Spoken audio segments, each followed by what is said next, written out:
Live night news. If you're a lot like me, then you might not like you. Hours of Clarity, episode 7, I believe, and if not, then I'm mistaken. Regardless, I have a friend here from the female side. It's the first episode. All donations to this episode will be donated between Brentwood Recovery Home and what's the name of the non-for-profit? Austin's Red Shoe Project. Okay, so that's what we'll be donating to. So click the link below, like, subscribe, all that other stuff. You want to introduce yourself for me? Yeah, my name's Christy. I'm alcoholic. Hi, Christy. Nice to meet you. Yeah. So how long have you been in recovery? I started in recovery in 92. In 92, so I was 16, 17 years old. Okay. Yeah. And I wanted to like kind of just get a little bit of your history. So like where you came from, struggles that you might have been through, anything you want to share, really, it's up to you. Yeah. So just where you came from a little bit and how you got to recovery, maybe if you went through other programs and then found Brentwood. So just a little of your story, if you don't mind. Well, for me, Brentwood's been a part of my life since I was young. But I came from an alcoholic family. My parents were separated. But my dad was an alcoholic, and we'd go to his house every weekend. And so it was in my life very young. You know, there was trauma at a young age, starting at 3. So I don't know. I always have the belief that there's there's a hereditary factor to it. Okay. And then there's also trauma kind of brings it to the surface, is how I see it, right?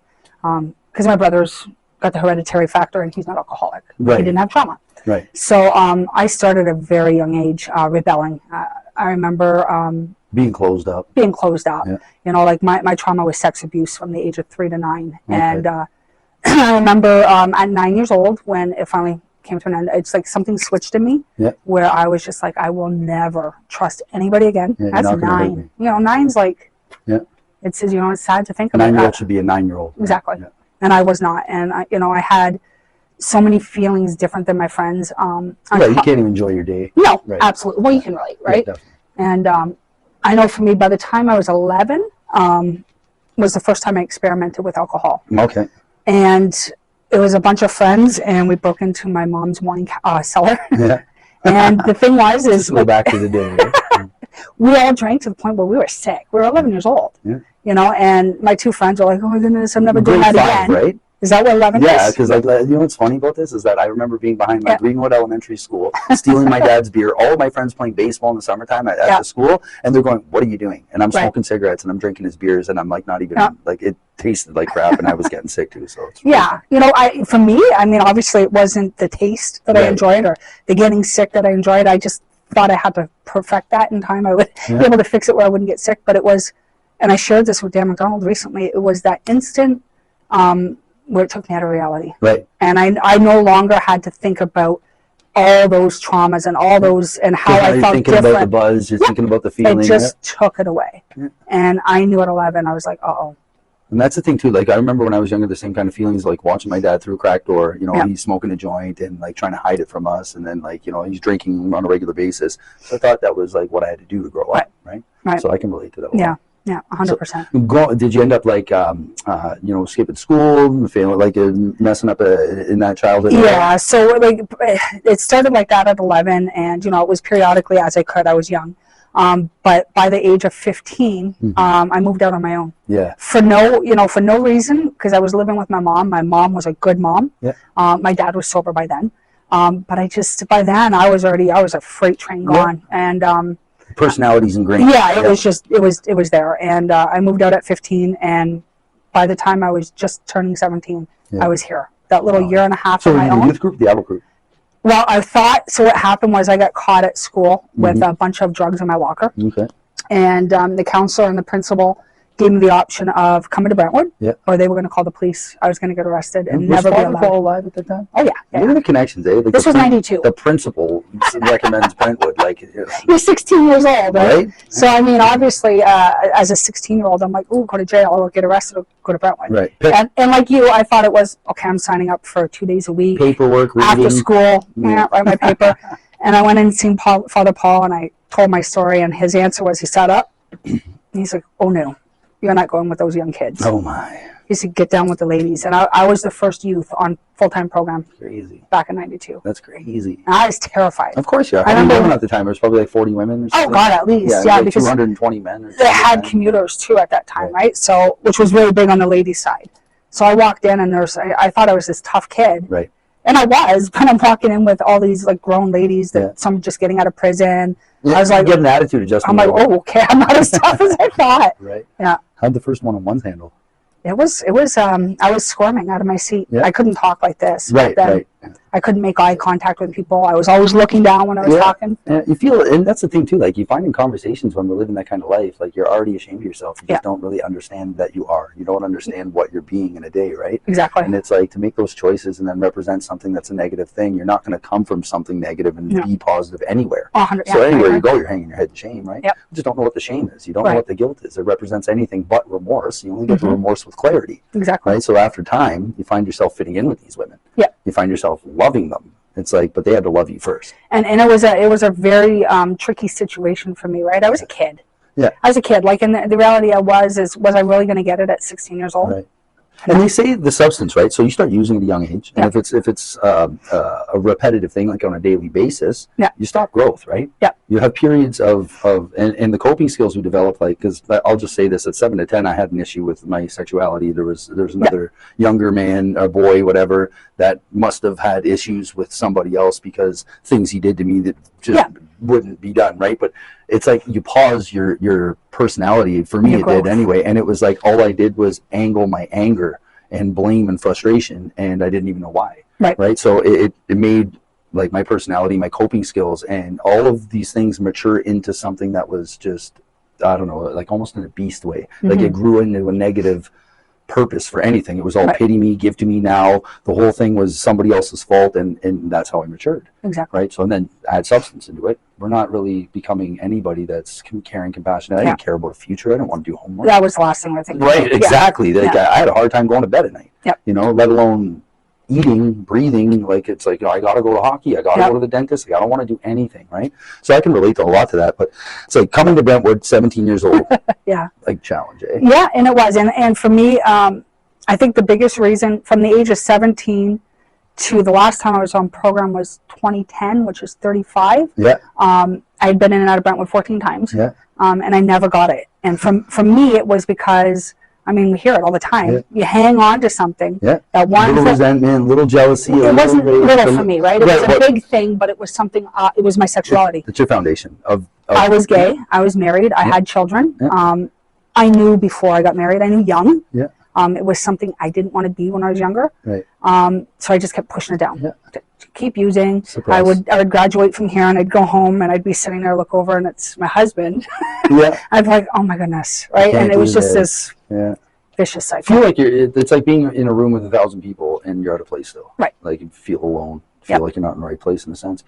When you were 35 was the final time you came on program. You've been sober since. Well, actually, I didn't get sober on that last time on program. I came on program, and it was 2010, and I actually met a woman that I ended up coming out with. Okay. So in one sense, it was good. It got me to do that, which was needed. Isn't it weird how all things happen for a reason? But it spiraled into the worst 6-month relapse of my life.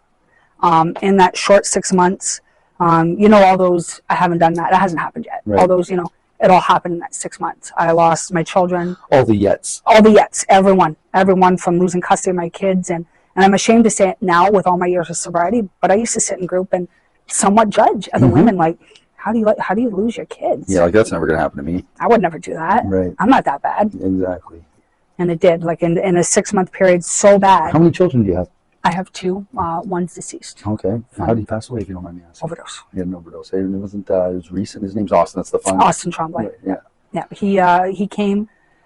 He struggled from the age of 15 on. That last time I was here in 2010, we were actually on program together. And it was supposed to be the first mother-son graduation because we came in at the same time. Oh. And I ended up screwing up right before grad. So I got asked to leave. He graduated. But then that's when I started on that 6-month spin, and he couldn't stay sober because he felt like he had to stay with me. Otherwise, I was going to die instead of going with his dad like he should have. And it was just this vicious cycle that just kind of consumed everything that was around me. Isn't it weird how the disease really does? It's cunning, it's baffling. They're not lying when they say these cliche things that are like basically a foundation for us to like not fail. Right. You know, but it's like, oh, another saying, another cliche, another, you know, title or some sort of like Subway, you know, eat fresh. It's like, I don't really believe you. And then I watch these people come to the microphone, talk about 20, 30, 40 years of sobriety, the things they have, the people they've lost, the good times, the bad times, but they stuck with it. Yeah. You know, and then the supports they say they have and the people they say they talk to and the places they say they go and like-minded individuals. And that's how I keep it. Like, I've seen a lady come on the mic today talking about 20-something years, 27 years or 37 years, but she has to come back on program because she doesn't feel love anymore from her grandkids. She doesn't feel like she can accept. She can't connect. Yeah, she's just disconnected, right? Yeah. You know, you just hearing it. You're finishing my sentence. Yep. So that can happen. Like, so the memory bank, right? Like, I got to put check marks on these things. I got to really understand that. So it's like, even through family loss and grief and you know, traumas and all the things, we have to really remember that recovery has to come first. Yes, before everything. And it sounds weird sometimes, like before everything. Right. And it baffles because if you don't, you will lose everything. Yes. Yeah. The small things that you get back in your life, you know, do you want to keep them? Do you want to be right, or do you want to be loved? Do you want to succeed, or are you going to set a foundation today for 6 months from now for a relapse, or 6 minutes from now, or 6 weeks? They say it starts way before you even. Yep. Right. 100%. So could you see your path, like the time and time again? Could you see now where you're planning it? Yeah. I mean, for me, a lot of it was, and it's sad to say, because Brentwood was good to me, you know, and I did feel that love, and I did see other people getting it. It was just something I knew in the back of my mind, until I could give that secret up, I was never going to get it. And I just could not get myself there. I find that part too is more like me and my conscience, like in my stomach, I know it. Nothing says it up here. Like, there's no voice going, if you don't tell this secret, you're going to keep failing. Or if you don't do this, you're going to keep failing. It's like a feeling, right? That just sits in the pit of my stomach that I know nobody else knows, or blah, blah, blah, blah, blah. Exactly. Yeah, and it's like all those voices that sound like me, well, the temptational implanted thoughts, those are the ones that lead me to go, I got to agree with myself to run off and do drugs or quit, or, you know, playing the foundations. You hear some little whisper, like, you know, it's going to be okay to smoke weed one day, or something, like some reservation that people have, and you just sit with it instead of sharing it, like, I just thought of this, and this, and getting it out. The lady even said on the microphone, doesn't matter how small the thought is, I need to talk about it. Yes. It's like, wow, so you're going to come back on program after 37 or 27 years because you just don't feel the hugs. Wow. Well, if you want to keep it, and you don't want to, I get it. It kind of baffled me today. So now that you've been in recovery a long time, most of my life, right? You've been back and forth. You've met Father Paul, you know, the founder of Brentwood. You've been through the group leaders, as an alumni today. What do you represent for the people here? Like, what would you say to somebody that's like a newcomer? Like, my biggest story now, like, so how I ended up finally getting sober was after that 6 month horrible relapse. My family and my partner's family at the time called Intervention Canada. Okay. I don't know how we got picked. Is that TV show? Like Intervention, but it was the Canadian version. And they must have had hundreds of thousands of people apply, and for whatever reason we got picked. Right. You know, and thank God, because it saved my life. The doctors had told me when I started that relapse that I had a year left to live because my body was shutting down. My liver wasn't working, my kidney wasn't working, and I still used for 6 more months. Yeah, how did you use? But I drank, I did every drug you could think of. The only thing I didn't do was IV. Okay, so you weren't interviewed. That was my line. I don't know how I was able to keep that line. That's the same thing with me. But most people, they make a line and they cross over it. Right. Yeah. But that one I was able to keep. Yeah. So the show got involved, and they pay for treatment and stuff? I got sent out west to Sage Healthcare Center, which is a really good treatment center. Yeah. But they're private, so they're expensive. Right. But they pay for the whole thing. How did you find that program? It was good. It was different. It was different than Brentwood, but I always say, even today, if after that intervention, if they said Brentwood's where you have to go, I would have gotten sober. Right. And the reason is I was finally ready. I know. I remember at the intervention, after they read my youngest son's letter, that's what got me. My oldest son, Austin, was down in the basement. He was not allowed to be on camera because he showed up high on crack at 15 years old. So I had to keep him tucked in the basement. And I'm under the influence, and I'm like, attitude, I'm not going. What are they doing? This is horseshit.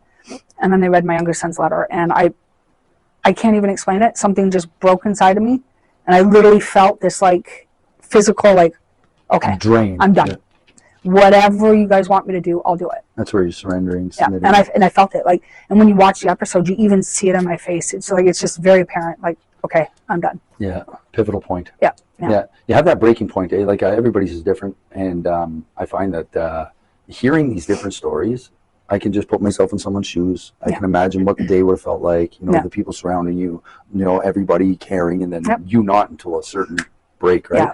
And it's, I had a friend that also did that in Sault Ste. Marie, and I'm not going to say names, but she's still in active addiction, but that she went through the intervention show and whatnot, and just watching that, the health, okay, because they did the before and after, and you see how healthy and happy she is afterwards. So it's like, you could just imagine, like, you know, putting myself in your shoes, what it would have been like to be around your children, knowing that he's in the basement. It's like having that breaking point where, okay, you know what, I am going to go. It was, I'll be honest with you, it was the first time, and I know this sounds ridiculous to say it because I had been in active addiction for 20 years.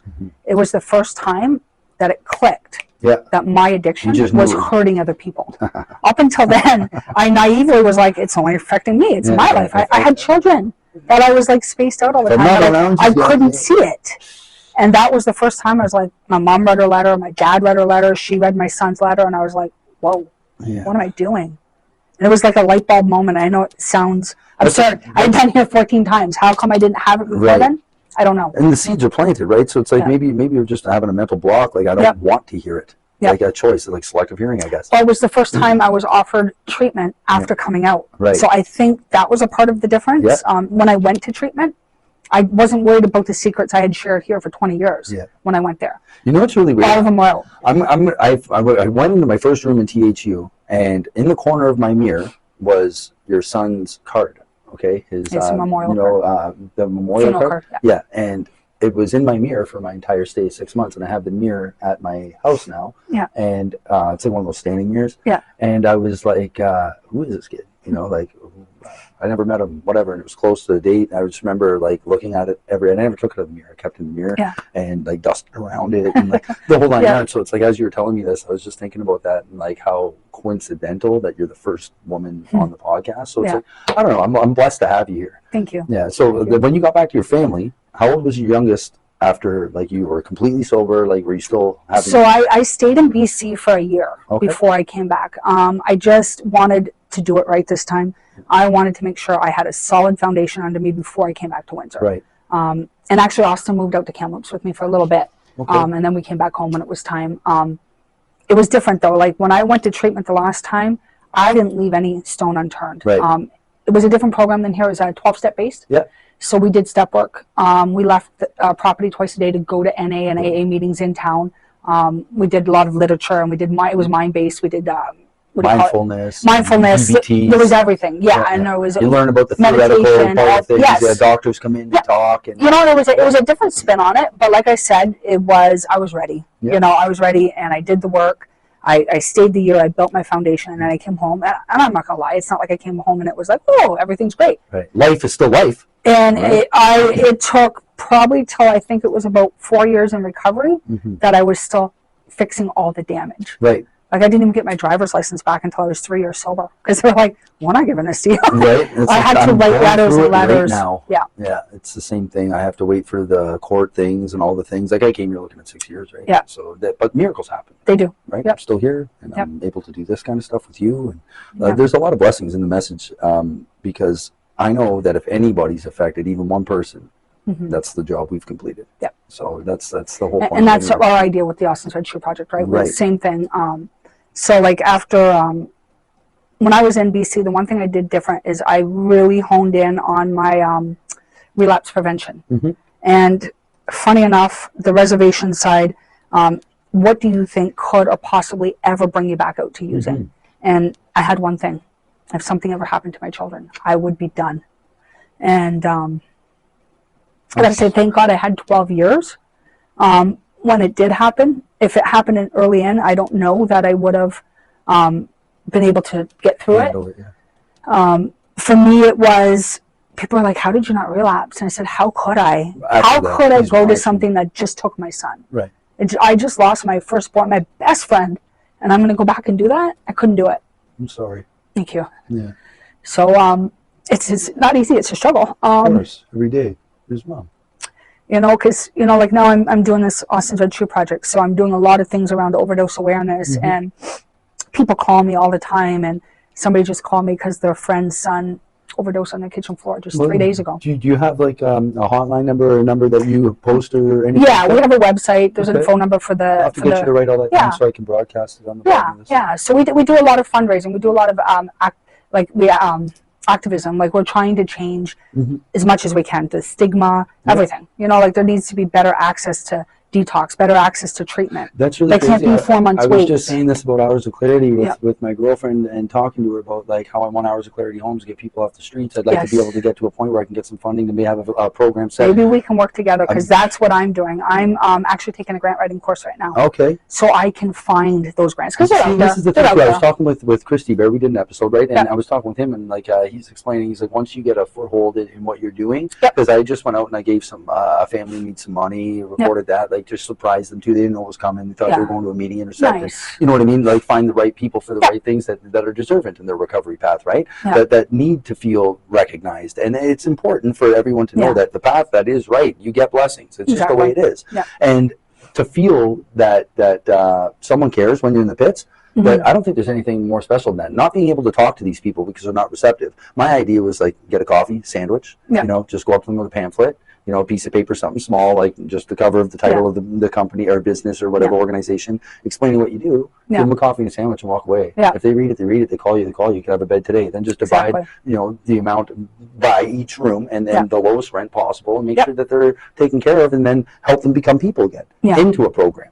See, for us, our big goal is transitional housing. We want to open transitional housing that's going to fill the gap between, because there's some out there for after treatment. There's not enough. There's not enough, but there's none that fill the gap between detox and treatment. So, you know, you have somebody that's either living on the street. You got to wait 3 weeks after detox. 3 weeks, or whatever. It's 2 to 4 months. See, that's what I waited, 4.5 months, right, to get here. But I'm from a distance, so and but even in Windsor, it's sad. So, I mean, you get an addict that finally reaches their bottom and they break down and they reach out for help. They get 5 days clean. Here's a hoop to jump through. And then they're like, okay, go back home where you couldn't stay sober and give us a call in 4 months. It's like, really? Can't or happen. call once a week to make sure. I understand. So we want to open a housing that they can go from there to that housing if they want to stay safe, you know, wait for their bed instead of going back to where they couldn't. These are great ideas. We'll definitely talk more after the episode about that because that's something that I don't have complete knowledge on. Right, like I'm just an addict that came into recovery and alcoholism that I didn't even know it was a disease. I didn't even understand, you know, feelings, let alone people, or that I needed them or wanted them. You know? But look what you're doing. You're making a difference. And the thing is if it's not 100% one way, then you're going to fail. Because I'm 0 to 100, I'm manic, I'm depressive, I'm passive aggressive, I'm flawed to the T, I'm a manipulator, a liar, a cheat, I overstimulate, I look for the quick fix now, I'm impulsive, I got problems. You know, you want to talk about ADHD, ADD, and run myself back in circles. Like, okay, welcome to the club. I'm sure you can compare, right? So when we sit in ourselves, I didn't know that there's people that are just going to be here for us to never have to sit in ourselves. Right. It's like, wow, you're going to give me 60 men. I can talk to at any given day, any time of day. And that's the trick, right? Is if you do it when those feelings come up, they don't overtake you. You know, like I've struggled for the last almost 7 weeks since I've had my surgery. I've been home. I'm not here with the ladies. My wife is like picking on, I'm not working anymore. So we have a business together. So she's working like crazy hours. Trying to keep it afloat. They're just doing 2 people's job. And I'm home by myself. And I've got all this stuff going on. And yesterday I broke. I'm like going through my alumni list, and I finally got a hold of somebody, and she said, "Are you okay?" And I'm not. I wish I was. It was over that friend of mine whose son passed away, and it was getting to me. I'm like, she found her 27-year-old son on the kitchen floor, and she went to grab the Narcan, and she didn't know how to use it. She didn't know how to use it. Nobody taught her, and he didn't make it.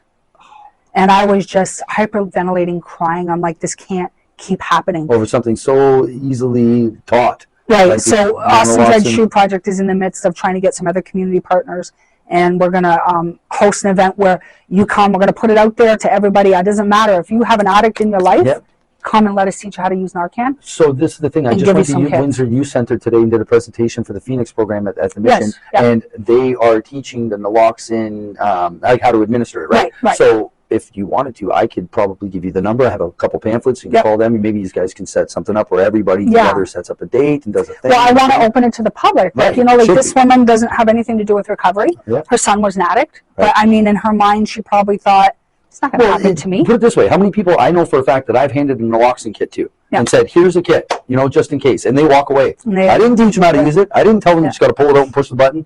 So like, man, Like Yeah. it's sad that that's the reason. It's And it's not her heartbreaking. fault. It's No, not anybody's no. fault. It's just the facts. That's what they are. You know, we don't even know. He maybe wouldn't have made it even with Regardless, Narcan right? because of the new Well, tranquilizers the they're putting crazy in part it. is that we've had code 3s overdoses at the mission where I work, and 6, 7, 8. One guy was 14 Narcan every 2 minutes. In the fire department, it's like, what? Like they're going, really? I'm like, well, he's been in and out, in and out, in and out. He keeps coming back and overdose, coming back and going back. It's like, man, I watched somebody come back to life like 14 times. It's like, what? Yeah. And I don't know what benzos or what they're putting in the drugs today, but it's the newest one that was just released. It's an actual animal tranquilizer. Right. That's what I heard. That's what I've been hearing. And it just inhibits the Narcan from working. And mixed with carfentanil, you got fentanyl's 40 times stronger than heroin. Then you got carfentanyl's 100 times stronger than heroin. And then you're gonna add benzos and now tranquilizers. Like, what do you want to do? Well, you know, with Austin, he was just like me. I was like the kid. I kept saying, you don't have to take the exact path as me, but he was 14 times in treatment, in and out over the years, and I used to say, Bud, you don't got to break my record. You can get this. You can get this anytime. Yeah. But the reality is the drugs are so different. That's right. When he was trying to get sober than when I was. That's right. He when he was 19, he started with IV, and that's when it just changed for him. He spiraled. He ended up homeless. You know, like, and I had to toe that really, and it was not an easy line. Of I was in sobriety, and I was being his mom, but I couldn't be what do you call it? His friend anymore, in a sense. Not friend. I couldn't co-sign. I couldn't co-sign for his enable. That's the word. I couldn't enable him, and I had all the guilt from my past of mistakes I had made. So that line I had to toe. It just about destroyed me all those years. But of course, I got really good with it towards the end, where no matter what he did, he knew I was his safe spot, and he knew I would do anything for him. He knew he would never get money out of me. Right.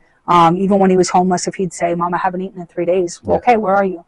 Bring down a backpack full of food. Right. You know what I mean? Like, you just did your speech about 6, 7 months ago, was it? I think for your annual graduation. No, it's actually coming up. So it was almost a year ago. Because when I was on program. Yeah, my 13 years is March 22nd. And I broke down crying. I remember you talking now. I just had this pop in my head that I remember you getting up to the mic and talking about your son, and then I remember just being in shambles afterwards, like if that was ever my mother. I remember feeling that way. Yeah. Yeah, I'm so sorry about everything that you went through, because it's a long path, eh? It is. It was, and like it was finding my purpose after. It was so hard because the last 12 years of my recovery was trying to save him. Every single day I tried to save this kid. Right down to I paid for him to go to Bellwood the last time because I thought, in my mind, if he had a different treatment center, that would be change of place or scenery or something, right? You know what? $50,000 got him 7 weeks of treatment. Right. And it's no different than Brentwood. Yeah. Brentwood is just as good. He just couldn't get it. You think about that too. It's like how we hurt the people around us. The letters broke you. You would do anything for your son. He doesn't see that. You know, we can choose to be blind. Just like another topic here, you can choose blindness. You can actually sit in it. It was different though. He's seen it. He wanted it. He really I seen my son at his worst bottom, crying, begging for help. Yeah. And I do believe he wanted it. Right. It's almost like there's a split in between those two. Well, he had mental health with it, so he had mental health, and that was kind of like this continuous circle. He'd get sober and he'd start doing good, and his brain would tell him, "Oh, I don't need my meds. I'm not really mentally ill. It was all addiction." And he'd stop his meds, and then all of a sudden you're trying to compensate for that, and it's just this. It's a cycle. It is. It is. I can relate to that too, because I remember paying people in my addiction. I'm like, listen, I'll just pay you for 4 days. Just sit here, bring me soup, just fucking tell me. Like, and I quit fentanyl 4 times, like just cold turkey day, right? And I said, like, just bring me soup and water and a bucket, and like, just do what I tell you to do, and I'll pay you. I'll give you $150. Just stay at my house, every night. I bring somebody home, and it's like, why would I do that? Yeah. Right, compared to how easy it was when I got it. Like when I finally clicked and I knew, okay, I'm just going 100% this way. Yeah. And I'm not doing it because they told me to. I'm going to make it my choice. That way I feel like no one's directing me and no one's telling me what to do, because I'm an addict. I'm an alcoholic. Yeah. If you tell me something, I'm going to do it the hard way, learn not to do it, and then I'll come back to you and say, yeah, you were right. Right? I always say, if you tell me to not do something, I'm going to go do it. I'm going to take pictures. Yeah. And then I'm going to get the t-shirt, buy the shirt, wear it, and I'm going to go and rinse and recycle. I'm going to go back on my knees saying shit. Right. And it's like, it's so weird that in a good way, that I found people that are like-minded, that really care about themselves, that just really didn't fit in one form or fashion. Like I was telling another guy, he's like, people don't really get it. It's like, dude, it doesn't matter if you're a gangbanger, if you're a drug dealer, if you're a jacker, if you're, a rich kid that had money, and or if you got an inheritance, or you're over here and you're working hard for it. It doesn't matter. So whatever. Yeah, it doesn't who you're taking from or how you're taking it from them or what your grind is. Yeah. You're still depressed, lonely, have anxieties. You're lost, and that's the main thing. You're lost. It didn't matter how you got lost. Yeah. The feelings are the same. Yeah. Circumstantial details, the feelings are the same. It's all trivial, all the things we've done. Big old tough guys, eh? Yeah. You see people representing, and I got a persona. But now I'm taught that the tough guy works his entire life, rubs his wife's feet, does the dishes, mows the lawn, gives his kids sporting events and whatever they're into, chess club, whatever, rides, make sure that they're taught right things and proper morals. And then guess what? When I'm about to die, I'm going to sign it all over to you. Yeah. No kidding. So you didn't even go on a trip. You just decided that you're going to give me everything in your will, right? Yeah. That's a tough guy. Yeah.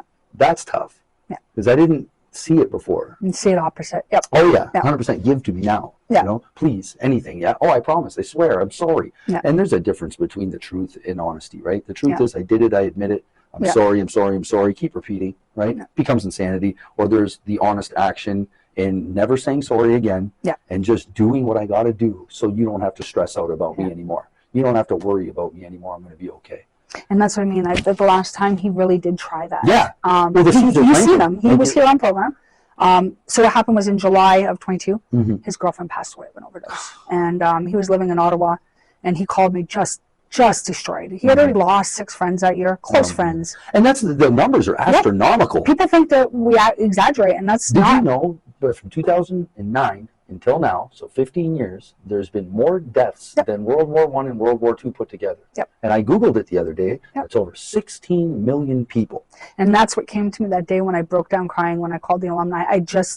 I couldn't take it. I'm feeling defeated. Like I'm empathetic for the woman's situation, right? Right. And I'm like heartbroken. I'm looking at these numbers and I'm like, am I making a difference with Austin's Red Shoe? And she goes, definitely. Even if you save one person, you are. That's it. But it was one of those just overwhelming, like, enough. I am so tired of going through my Facebook feed and RIP, oh, this one's gone. It's breaking my heart. I had a similar thing happen to me now that you say this. I went and messaged a guy, you get them happy birthday things on Facebook? Yeah. Okay, so happy birthday, buddy. Yeah. I get a message. He's dead. And I'm going, wow. Yeah. So I haven't talked to you. And like, I grew up with you. It's a terrible way to find out. And to find out on your birthday that someday was your death day. Like you're not here anymore. Yeah. And it's like, okay, wow. Like it really punched me in the face the other day. And that was only a couple of weeks ago. So like I just really sympathize and value as well your path, because it's a lot of ups and downs, hardships. The women should be grateful that they have an alumni to come to that has these experiences, because not only I find that people that are in active addiction that go through these struggles in the streets have whatever they have to lose it all, okay, and more, they're the ones that help with more clarity, more representation. Their knowledge becomes wisdom, right? You turn that into like a footnote for somebody else. It's almost like, you're listening to a beat and then all of a sudden something just clicks, for that person. And you see it like, yes, you don't even need recognition. You just watch them, not even in group. You watch them talking about it, like, oh, something just happened. And you don't even need to tell them, like, I remember the conversation. They may not. They just know the feeling. Yeah. It's like, yes, another one's coming over. Another one's coming over. I know. I find my group leader tends to send either people that have just lost somebody my way, or actually a lot of the kids that need to see mom's side of it. The younger ones, right? Do you talk with about Open Arms and Service here? No. Oh, that might be something. I don't know what that is. Okay, so there's a new thing where you call twice a week to graduates. Oh, yeah, so okay, that's right. And then I think it's Catherine Howard that runs for the female, and then Rick Mulan for the male. So I'm part of that little program they got within the program. Yes, I didn't recognize the name, but I was asked to be a part of that. Yeah. And that was right before all of this, so I had to. Not right now. I just wouldn't have the time. Yeah, no, it's okay. But the thing is, what you're saying is that how she sends people to you? She does. Okay, so they keep doing that to me. Right? Yeah. The guys before program, I just had 2 people come in and do the thing like, hey man, if I didn't have the conversations with you, I don't know if I would have made it here. And it's like, okay, so little things like that matter, right? So anybody that knows Rick Pilon or Catherine Howard, reach out. Yeah. And I'm just happy to have you. Honestly, if there's anything that you would tell anybody still struggling out there, we're going to conclude after this, but if there's something that you would love to share, now's the time. The floor is yours.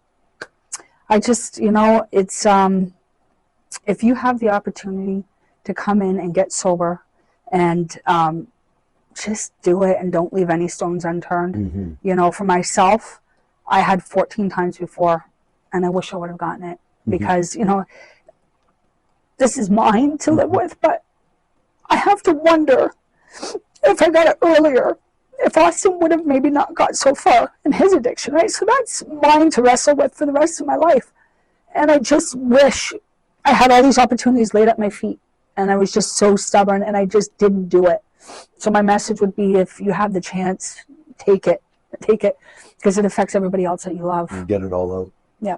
It doesn't matter what you think. So I didn't mean to get so emotional. It's okay. You're actually kind of crippling my stomach right now. But I just wanted to say thank you for everything. I really appreciate having you. Thank you very much. In all honesty, any message that gets delivered, I hope somebody's receptive to it. And this concludes the episode of Hours of Clarity. Thank you very much. Have a great day.